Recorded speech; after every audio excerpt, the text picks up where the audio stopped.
Dear students, आज के इस लेक्चर में हम 11वीं क्लास का गणित का 13वां अध्याय सीमा और अवकलज की प्रश्नावली 13.1 के प्रश्न नंबर 29 से प्रश्न नंबर 32 तक हल करेंगे। तो डियर स्टूडेंट्स, यदि आपको ये वीडियो पसंद आए तो प्लीज इसे अपने दोस्तों के साथ शेयर करें, इसे लाइक करें।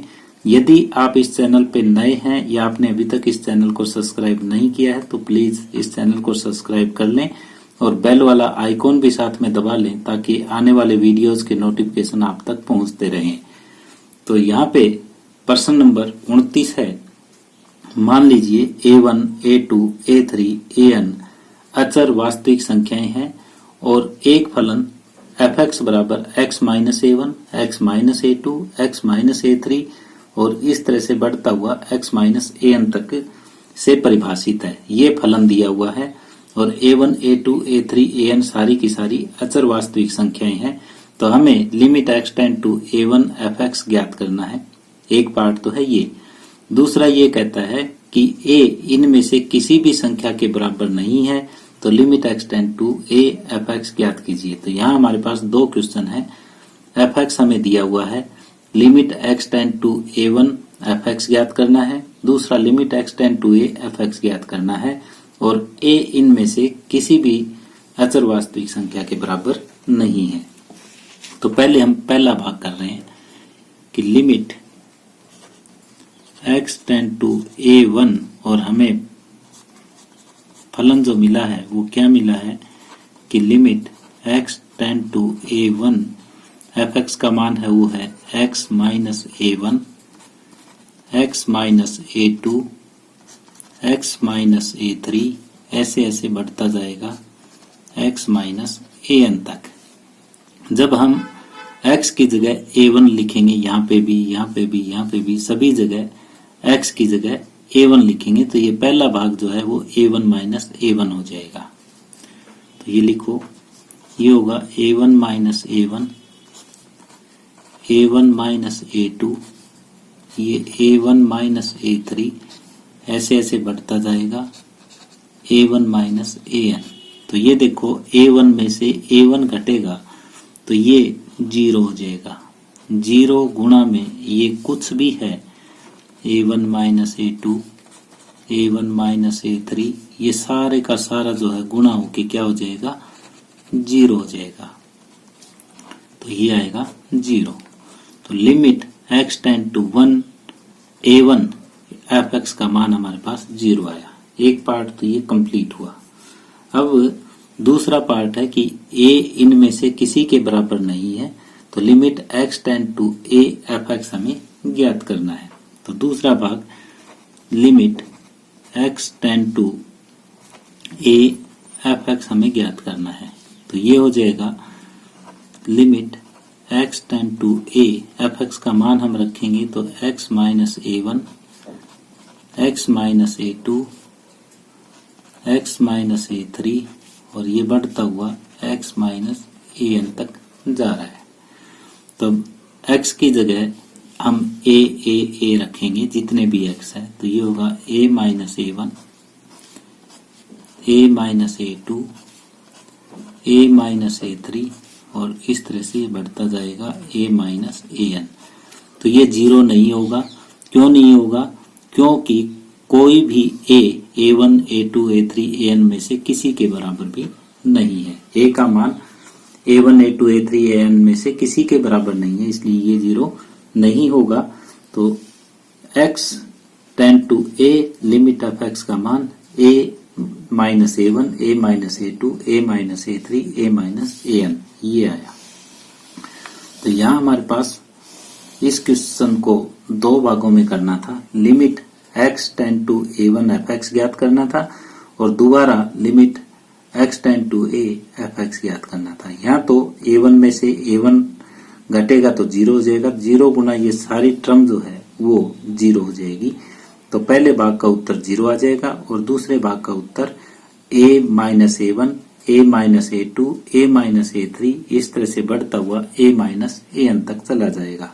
तो प्रश्न नंबर 29 कंप्लीट हुआ। प्रश्न नंबर 30 है, यदि fx बराबर मोड x प्लस 1 x छोटा है 0 से और फलन का मान 0 है जब x के बराबर 0 हो, और फलन का मान मॉडुलस x माइनस 1 है जब x 1 से बड़ा हो। तो a के किन मानों के लिए limit x tend to a f(x) का अस्तित्व है? तो यहाँ पे a के जो मान हो सकते हैं वो क्या हो सकते हैं? 3 केस अराइज हो सकते हैं। पहला केस जब a 0 के बराबर हो। दूसरा केस वो हो सकता है जब a 0 से बड़ा हो, और तीसरा केस वो हो सकता है कि जब a 0 से छोटा हो। यानी a है वो या तो 0 के बराबर हो सकता है, या 0 से बड़ा हो सकता है, या 0 से छोटा हो सकता है। a का और कोई मान नहीं हो सकता, या तो 0 के बराबर होगा, या 0 से बड़ा होगा, या 0 से छोटा होगा। तो हम यहाँ पे 3 केसेस के लिए ये क्वेश्चन डिस्कस करेंगे। तो पहला यानी स्थिति 1, पहली स्थिति ये है कि जब a के बराबर आपका 0 हो। जब a के बराबर 0 हो उस समय आप एक तो लेफ्ट हैंड लिमिट ज्ञात करोगे, एक राइट हैंड लिमिट ज्ञात करोगे। Left hand limit limit x tend to 0, क्योंकि ये है वो 0 के बराबर है, नेगेटिव f(x). तो यहाँ पे limit x tend to 0 negative f(x) का मान जब 0 से छोटा हो तो ये होगा mod x प्लस 1। तो यहाँ पे हम माना 0 minus h is equal to x और लिमिट h टेंड टू 0। तो ये होगा लिमिट h टेंड टू 0, और यहाँ पे x की जगह 0 माइनस h का मोड, 0 माइनस h का मोड प्लस 1, और ये हो जाएगा, यहाँ पे हम 0 लिखेंगे तो 0 माइनस 0 का मोड प्लस में 1, और ये हो जाएगा 0 प्लस 1, ये उत्तर आया 1। अब हम ज्ञात करेंगे right hand limit. Limit x tend to 0 positive f(x). जब 0 पॉजिटिव f(x) लेंगे तब फलन का मान होगा वो, ये 0 से बड़ा है, यहाँ पे 1 से बड़ा नहीं है, ये 0 से बड़ा है। तो 0 से बड़े के लिए मान हम लेंगे तो ये आ जाएगा mod x माइनस 1। अब माना 0 plus h is equal to x, क्योंकि यहाँ प्लस है, और लिमिट h टेंड टू 0। तो ये होगा लिमिट h टेंड टू 0 और mode 0 plus h minus 1। h की जगह 0 रखो तो 0 प्लस 0 का मॉडुलस माइनस 1, यानी 0 माइनस 1, और ये आ जाएगा माइनस 1। तो यहाँ पे लेफ्ट हैंड लिमिट 1 आई, राइट हैंड लिमिट माइनस 1 आई। तो लेफ्ट हैंड लिमिट और राइट हैंड लिमिट यहाँ पे बराबर नहीं है, तो इसलिए limit x tend to 0 f(x) का अस्तित्व नहीं है। तो इसलिए a बराबर 0 नहीं हो सकता, a बराबर 0 नहीं होगा। यदि limit x tend to a f(x) का अस्तित्व है तो a के बराबर 0 नहीं होगा। पहली स्थिति तो ये आ चुकी है हमारे पास। अब हम दूसरी और तीसरी स्थिति डिस्कस करेंगे। अब स्थिति दूसरी देखो।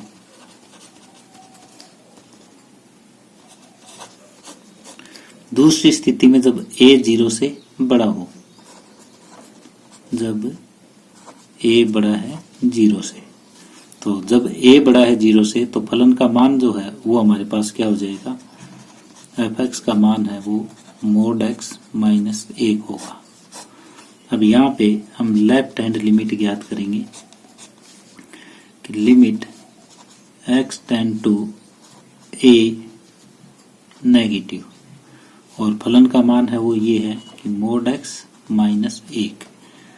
तो माना a minus h is equal to x और लिमिट h टेंड टू 0। तो ये हो जाएगा कि लिमिट h टेंड टू 0 और a minus h minus 1, h की जगह 0 लिखोगे तो ये हो जाएगा a माइनस 0 का मोड माइनस 1, यानी a माइनस 0 a हो जाएगा माइनस 1, a का मोड a और माइनस 1, ये आया। अब आप राइट हैंड लिमिट निकालो इसी फलन से, limit x tend to a positive, और फलन यही रहेगा क्योंकि x ग्रेटर देन 0 के लिए फलन हमारे पास मोड x माइनस 1 है, मोड x माइनस 1। तो यहाँ पे माना a plus h is equal to x और लिमिट ये हो जाएगी h टेंड टू 0। तो limit h tend to 0 a plus h का मोड माइनस 1 और h की जगह 0 लिखोगे तो मोड a प्लस 0 माइनस 1, ये मोड a माइनस 1 और ये मोड a हो जाएगा a माइनस 1। तो लेफ्ट हैंड लिमिट और राइट हैंड लिमिट दोनों सेम आई है। यहाँ लेफ्ट हैंड लिमिट बराबर राइट हैंड लिमिट, और ये किसके बराबर है, a माइनस 1 के बराबर है। तो इसलिए a ग्रेटर देन 0 के लिए limit x tend to a fx का अस्तित्व है। अब एक तीसरी स्थिति और हमारे पास, जब a छोटा है 0 से। हमारे पास तीसरी स्थिति है, स्थिति 3। तीसरी स्थिति क्या है कि जब a 0 से छोटा है, जब a 0 से छोटा है तो उस समय फलन का मान हमारे पास ये लिया जाएगा कि मोड x प्लस 1। तो यहाँ पे हम लेफ्ट हैंड लिमिट ज्ञात करेंगे कि limit x tend to a negative fx, और ये लिया जाएगा limit x tend to a negative mod x plus 1। अब माना a minus h is equal to x और लिमिट h टेंड टू 0, तो ये होगा लिमिट h टेंड टू 0 और x की जगह a माइनस h लिखेंगे हम, a माइनस h प्लस 1। तो h की जगह आप 0 लिखोगे तो a माइनस 0 प्लस 1, तो ये हो जाएगा mod a plus 1, mod a का मान a प्लस 1। ये हमारे पास लेफ्ट हैंड लिमिट आई। ऐसे ही हम राइट हैंड लिमिट ज्ञात करेंगे कि limit x tend to a positive fx, तो फलन का मान तो यही है, limit x tend to a positive, फलन का मान है मोड x प्लस 1। अब माना a plus h is equal to x और लिमिट h टेंड टू 0, तो ये हो जाएगा लिमिट h टेंड टू 0 और x की जगह a प्लस h लिखना है और इसका मॉडुलस प्लस 1, h की जगह आप 0 लिखो तो mode a plus 1, mod a का मान a होता है, a प्लस 1। यहाँ पे भी a प्लस 1 आया, तो यहाँ लेफ्ट हैंड लिमिट भी a प्लस 1 है, राइट हैंड लिमिट भी a प्लस 1 है। तो इसका अर्थ ये हुआ कि left hand limit is equal to right hand limit. बाएं पक्ष की सीमा और दाएं पक्ष की सीमा दोनों बराबर है और ये a प्लस 1 के बराबर है। तो इसलिए limit x tend to a fx यानी a लेस देन 0 के लिए limit x tend to a fx का अस्तित्व है। तो अस्तित्व किसके लिए है? नहीं है। जब a बराबर 0 है, जब a बराबर 0 है तो limit x tend to a fx का अस्तित्व नहीं है, बाकी सभी के लिए है। बाकी सभी ए के लिए अस्तित्व है। यानी सिर्फ कहाँ नहीं है, जब लेफ्ट हैंड लिमिट और राइट हैंड लिमिट कहाँ बराबर नहीं थी कि जब ए बराबर 0 है उस समय लेफ्ट हैंड लिमिट और राइट हैंड लिमिट बराबर नहीं थी। बाकी जब ए ग्रेटर देन 0 था उस समय भी लेफ्ट हैंड लिमिट और राइट हैंड लिमिट बराबर है, और जब ए लेस देन 0 है उस समय भी लेफ्ट हैंड लिमिट और राइट हैंड लिमिट बराबर है। तो इसलिए हम कह सकते हैं कि जब ए बराबर 0 है उस समय दी गई लिमिट का अस्तित्व नहीं है, बाकी सभी ए के लिए लिमिट का अस्तित्व होगा। तो इस तरह प्रश्न नंबर 30 कंप्लीट हुआ। अब आगे प्रश्न नंबर 31 है, यदि फलन f(x) limit x tend to 1 f(x) minus 2 बटे x स्क्वायर माइनस 1 बराबर पाई को संतुष्ट करता है तो limit x tend to 1 f(x) का मान ज्ञात कीजिए। यानी हमें क्या दिया हुआ है, हमें ये दे रखा है कि limit x tend to 1 f(x) minus 2 बटे x स्क्वायर माइनस 1 बराबर पाई दिया हुआ है, और हमें limit x tend to 1 f(x) का मान ज्ञात करना है। तो हम ऊपर की लिमिट अलग लगा देते हैं, नीचे की लिमिट अलग लगा देते हैं। तो ये हो जाएगा लिमिट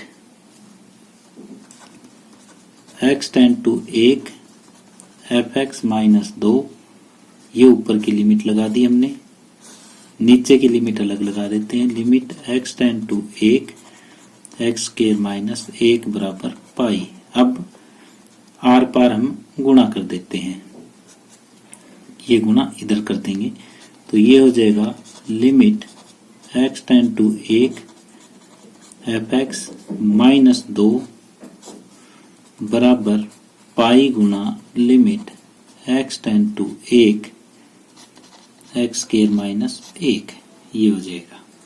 अब ये लिमिट हम अलग अलग कर देते हैं तो ये हो जाएगा limit x tend to 1 f(x) minus limit x tend to 1 2, इसकी लिमिट अलग कर दी, इस फलन की लिमिट अलग कर दी।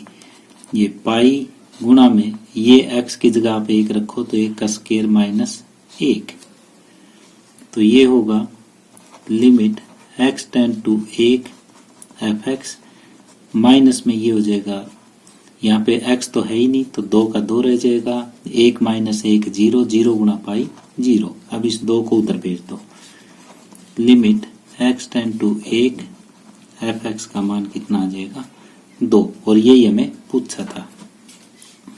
तो एक बार मैं इस क्वेश्चन को दोबारा रिपीट कर रहा हूँ कि limit x tend to 1 f(x) minus 2 बटे x स्क्वायर माइनस 1 बराबर हमें पाई मिला था।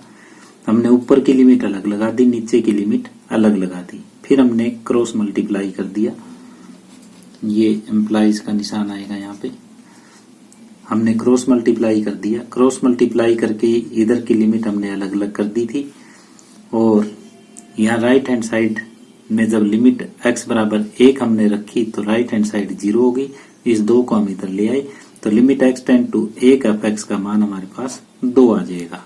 तो इस तरह से प्रश्न नंबर 31 कंप्लीट हुआ। प्रश्न नंबर 32 है, किन पूर्णांकों m तथा n के लिए limit x tend to 0 f(x) और limit x tend to 1 f(x) का अस्तित्व है, और फलन हमें दिया हुआ है कि mx स्क्वायर प्लस n यदि x छोटा है 0 से, nx प्लस m यदि x 0 और 1 के बीच में है और 0 और 1 के बराबर भी है, और nx क्यूब प्लस m जब x 1 से बड़ा है। तो यहाँ पे ये पहले 2 क्वेश्चन हमें सोल्व करने हैं। Limit x tend to 0 f(x) इसका अस्तित्व है, यानी लेफ्ट हैंड लिमिट और राइट हैंड लिमिट दोनों बराबर हमें रखनी है। फिर limit x tend to 1 f(x) की लेफ्ट हैंड लिमिट और राइट हैंड लिमिट दोनों ज्ञात करके हमें बराबर रखनी है। तो पहले limit x tend to 0 negative f(x) ये हम ज्ञात करेंगे। तो limit x tend to 0 negative, जब x 0 से छोटा हो, जब x 0 से छोटा हो तो ये हो जाएगा mx स्क्वायर प्लस n, ये फलन लिया जाएगा। और माना 0 minus h is equal to x, तो लिमिट हो जाएगी एच टेंड टू 0।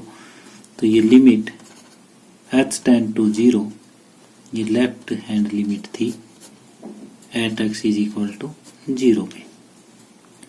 तो limit h tend to 0 m, ये हो जाएगा 0 माइनस एच का वर्ग प्लस में एन। एच की जगह आप 0 लिखोगे तो एम गुणा 0 0 प्लस में एन, तो ये हो जाएगा एन। अब आप राइट हैंड लिमिट निकालोगे x इज इक्वल टू 0 पे, तो limit x tend to 0 positive और यहाँ पे x जब 0 से बड़ा हो, x 0 से बड़ा, यहाँ पे x 0 से बड़ा है, तो ये फलन लिया जाएगा limit x tend to 0 positive nx plus m। और माना 0 प्लस h बराबर x, limit h tend to 0, तो ये हो जाएगा लिमिट h टेंड टू 0 और n x की जगह 0 प्लस h और प्लस में m। अब ये देखो h की जगह हमें 0 लिखना है, तो n इंटू 0 प्लस में m हो जाएगा ये m। लेफ्ट हैंड लिमिट हमारे पास n आई, राइट हैंड लिमिट m आई। ये कहता है कि इस लिमिट का अस्तित्व है, लिमिट का अस्तित्व है, तो इसका मतलब limit x tend to 0 fx का अस्तित्व है। तो इसका अर्थ ये है कि m और n आपस में बराबर है। m और n आपस में क्या हुए? बराबर। पहला पार्ट हमने यहाँ अभी तक किया है कि लेफ्ट हैंड लिमिट हमने ज्ञात की, राइट हैंड लिमिट ज्ञात की x इज इक्वल टू 0 पे। लेफ्ट हैंड लिमिट हमारे पास n आई है, राइट हैंड लिमिट हमारे पास m आई है। ये कहता है कि इस लिमिट का अस्तित्व है, इस लिमिट का अस्तित्व है, तो इसका मतलब m और n आपस में बराबर है। अब दूसरा भाग हम करते हैं। दूसरा भाग ये है कि x इज इक्वल टू 1 पर, कि x इज इक्वल टू 1 पर हम यहां से लेफ्ट हैंड लिमिट ये ज्ञात करेंगे कि limit x tend to 1 negative fx। जब x 1 से छोटा हो, जब x 1 से छोटा हो तो फलन ये लिया जाएगा कि limit x tend to 1 negative और फलन होगा वो nx plus m, nx plus m। और माना 1 minus h is equal to x और लिमिट h टेंड टू 0, तो ये होगा लिमिट h टेंड टू 0 और n x की जगह 1 माइनस h और प्लस में m। h की जगह 0 लिखोगे तो n into 1 plus 0 plus m और ये हो जाएगा n plus m। Left hand limit हमने ज्ञात कर ली। अब आप ज्ञात करो right hand limit. Right hand limit, limit x tend to 1 positive fx। जब x 1 से बड़ा हो उस समय फलन का मान हमें दिया हुआ है, limit x tend to 1 positive, फलन का मान है nx क्यूब प्लस में m। अब यहाँ पे हम मान लेंगे, माना 1 प्लस h बराबर x और लिमिट h टेंड टू 0, तो ये हो जाएगा limit h tend to 0 n x की जगह 1 प्लस h का क्यूब प्लस में m। तो h की जगह आप 0 लिखोगे, n इंटू 1 प्लस 0 का क्यूब प्लस में m। 1 का क्यूब 1 होता है, ये भी n प्लस m आया। यहाँ पे लेफ्ट हैंड लिमिट और राइट हैंड लिमिट दोनों है वो बराबर है m प्लस n के। जब ये बराबर है तो m और n का कोई भी मान हो सकता है, कोई भी जो पूर्णांक है वो m और n का मान हो सकता है। अतः m तथा n का मान कोई भी पूर्णांक हो सकता है। ये सभी मानों के लिए, m तथा n के सभी मानों के लिए ये सत्य है। तो हमें यहाँ पे क्या दिया हुआ था, एक बार मैं इस क्वेश्चन को रिपीट कर देता हूँ। हमें ये दिया हुआ था कि किन मानों के लिए m तथा n के लिए, किन पूर्णांकों m तथा n के लिए limit x tend to 0 fx और limit x tend to 1 fx का अस्तित्व है। तो हमने क्या किया कि x टेंड टू 0 पे पहले लेफ्ट हैंड लिमिट ज्ञात की, फिर हमने राइट हैंड लिमिट ज्ञात की। जब हमने लेफ्ट हैंड लिमिट ज्ञात की तो मान हमारे पास n आया, राइट हैंड लिमिट ज्ञात की तो मान m आया।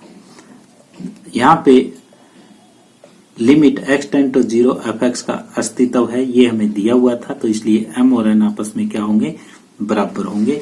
दोबारा जब x इज इक्वल टू 1 पे हमने लेफ्ट हैंड लिमिट और राइट हैंड लिमिट ज्ञात की तो दोनों में मान m प्लस n आया, तो इसलिए ये दोनों लिमिट हमारी बराबर है, तो m और n का मान कोई भी पूर्णांक हो सकता है।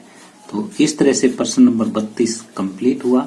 इसी के साथ ही हम आज का ये लेक्चर यहीं समाप्त कर रहे हैं। डियर स्टूडेंट्स, यदि आपको ये वीडियो पसंद आई हो तो प्लीज इसे शेयर करें, लाइक करें। यदि आप इस चैनल पे नए हैं या आपने अभी तक इस चैनल को सब्सक्राइब नहीं किया है तो प्लीज इस चैनल को सब्सक्राइब कर लें और बेल वाला आइकॉन भी साथ में जरूर दबा लें ताकि आने वाले वीडियोस के नोटिफिकेशन आप तक पहुंचते रहें। धन्यवाद।